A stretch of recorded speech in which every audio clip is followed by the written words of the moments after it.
V tomto videu si ukážeme recept na chlebík zo špaldovej múky bez kysnutia.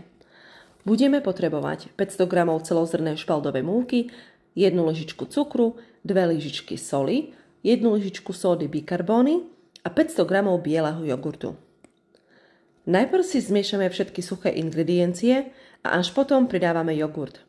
Všetko dobre premiešame a keď treba, pridáme múku, aby sme mali nelepivé cesto. Cesto si dáme do okrúhlej nádoby na pečenie, vyslanej papierom na pečenie. V strede cesto prekrojíme do kríža a posypeme troškou špaldovej múky. Pečieme v teplovzdušnej rúre pri teplote 180 stupňov okolo 55 minút. Ak sa vám tento recept páčil, zanechajte mi like a odber a ak ho aj vyskúšate, tak mi napíšte do komentu.